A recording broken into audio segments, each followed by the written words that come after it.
The world remembered Jurassic Park, a theme park, a catastrophe.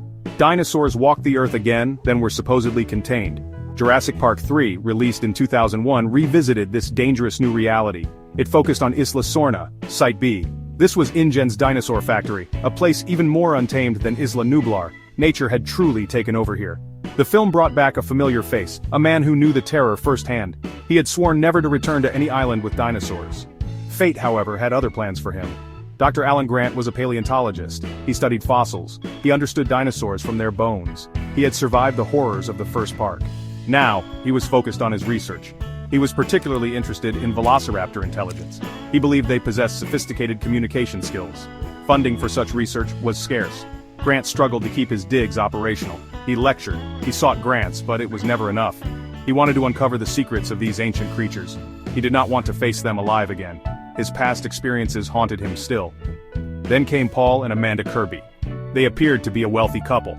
They approached Dr. Grant with an enticing offer. They claimed to be adventure seekers. They wanted an aerial tour of Isla Sorna. They specifically requested Dr. Grant as their guide.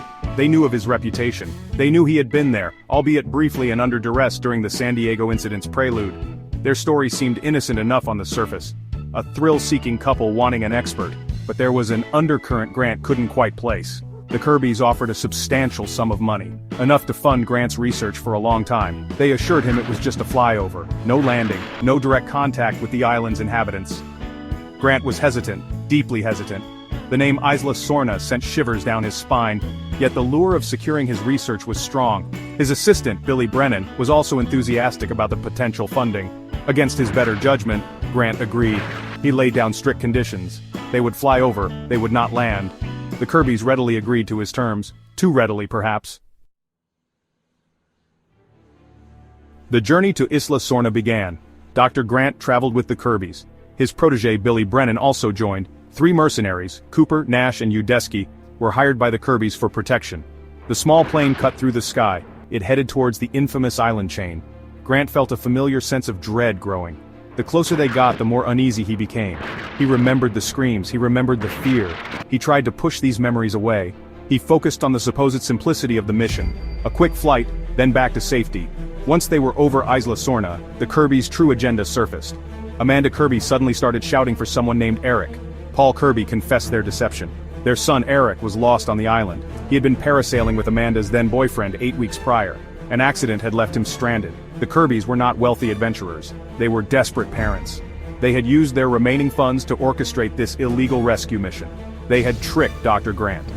They believed he was their only hope to find their son alive. Grant was furious, betrayed. He had been lied to. He was now in extreme danger because of their desperation. Before he could fully process the deception, disaster struck. Amanda Kirby, using a megaphone, called out for Eric. Her cries attracted unwanted attention. A colossal dinosaur larger than a Tyrannosaurus Rex emerged from the jungle. It was a Spinosaurus. The creature attacked the plane. Pilot Nash was killed. Cooper on the ground was devoured. The plane spiraled out of control. It crashed violently through the dense canopy. The impact was devastating. The plane was torn apart. The survivors were dazed. They were injured. They were now stranded on Isla Sorna. The island was a hostile environment. It was teeming with prehistoric predators. Their communication equipment was destroyed. Their supplies were limited. The Spinosaurus, having tasted blood, was still nearby. The terrifying roar of the massive carnivore echoed through the jungle. Their nightmare had just begun. They had to survive. They had to find Eric.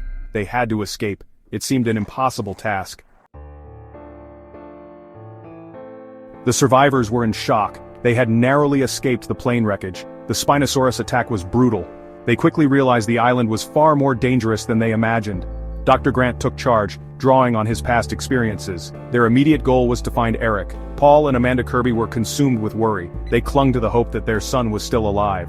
The group ventured into the dense, perilous jungle. Every shadow seemed to hide a threat. Every sound was a potential danger. The island was a living, breathing death trap. Amazingly, they found Eric. He was alive. He was a resourceful young boy. He had survived alone for 8 long weeks. He had scavenged for food. He had found shelter in an overturned water truck. He even managed to collect Tyrannosaurus urine. He used it to mask his scent from smaller predators. Eric's survival was a testament to his courage and ingenuity. He knew the island. He understood its dangers better than any of them. He provided much-needed knowledge to the group. He was a beacon of hope. Their journey was fraught with peril. They encountered a pack of velociraptors. Grant's theories about their intelligence were proven correct.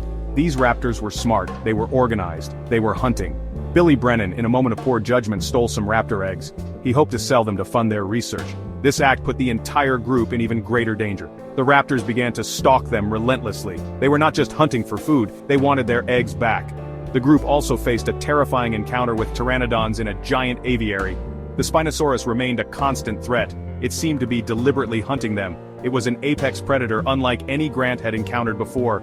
It even managed to kill a Tyrannosaurus Rex in a fierce battle. This established it as the island's undisputed king. The Spinosaurus was relentless, it was powerful, it was intelligent, it pushed the survivors to their limits. Each encounter was a desperate fight for survival. The island tested them at every turn. They needed a miracle to escape its clutches. The group was exhausted, they were injured, their hope was dwindling, the stolen raptor eggs complicated everything. The velociraptors were cunning, they were persistent. Dr. Grant realized the danger Billy's actions had caused. He knew they had to return the eggs. This was their only chance to appease the intelligent creatures. The Spinosaurus continued its pursuit. It attacked them during a perilous river journey on a dilapidated barge. The tension was almost unbearable. Every moment felt like it could be their last. Survival seemed increasingly unlikely. Their only link to the outside world was Paul Kirby's satellite phone. He had lent it to Nash, the pilot, before the crash. They believed it lost. However, they kept hearing its distinctive ringtone. The Spinosaurus had eaten Nash. The phone was inside the dinosaur. This grim discovery led to several terrifying close calls. Eventually they managed to retrieve the phone from a pile of Spinosaurus dung. It was their last chance. Dr. Grant tried to contact Ellie Sattler, his former colleague, his friend. The connection was poor. Grant managed to get a garbled message to Ellie. He only managed to say, "The river, Site B." He hoped it was enough. Ellie, now married and with a family, understood the danger.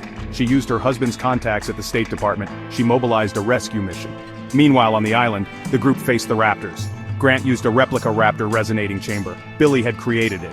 Grant managed to confuse the raptors. He returned their eggs. The raptors, appeased, retreated. It was a small victory. Just as the Spinosaurus cornered them near the coast, rescue arrived. The U.S. Navy and Marines stormed the beach. The sight of helicopters and boats was overwhelming. They were saved.